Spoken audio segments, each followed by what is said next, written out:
Hello friends, welcome to my YouTube channel. We will study mechanical behavior of materials. This is an introductory video. So first of all, what is mechanical behavior of materials? It's basically the response of materials to external forces. Let's assume if we take a material and we hang it from the top wall and then we try to stretch this material by providing some external force. In that case, we can see first of all the points which are present in the material, they try to resist the external force. This internal resisting force, if we look for a unit area, it will actually lead to stress.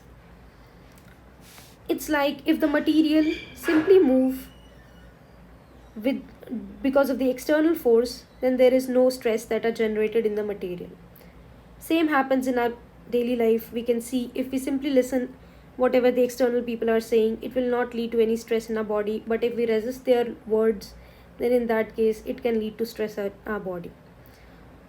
So the first of all, it will try to resist by creating some kind of stress in the body, and then the material will start deforming, and ultimately the material will lead to fracture. So this is deformation, and here after the deformation the material undergoes fracture. Deformation are generally of two types. One is elastic deformation and one is plastic deformation. Elastic deformation is when you apply a small stress. In that case you can see you remove the stress, and you can observe that the shape of the material is recovered immediately just after removal of stress. This will lead to elastic deformation in body, because upon removal of the stress the material recovers its shape immediately. If there is no immediate recovery and there is time dependent recovery, then in that case it will lead to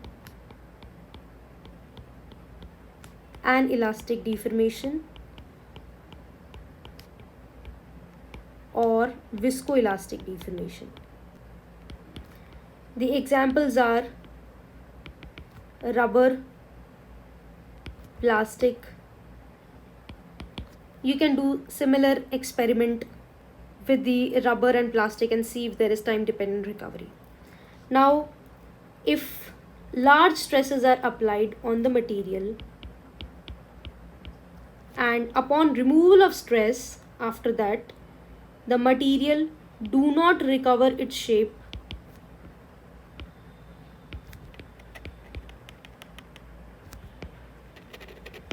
then it will lead to plastic deformation in the body. And if there is time dependent plastic deformation, that generally occur at high temperature, so for that case we will call it as creep deformation takes place. Now after the deformation, material undergoes fracture. Fracture can be of two types. One is brittle fracture and one is ductile fracture. Brittle fracture, generally if the material break after reaching its elastic limit, then it lead to brittle fracture. However, if the material breaks after achieving plastic deformation, then it's a ductile failure.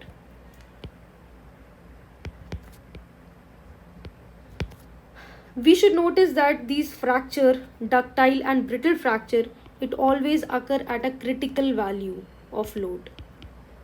However, if the material without even reaching its critical value undergo a repeated application of stress at a value which is even lower than that of the critical value, then in that case it will lead to fatigue failure in the body. This is same as we repeatedly do some task throughout the day and finally we get tired, we get fatigued. We will study all these terms in detail in our upcoming video. Hope you like the video.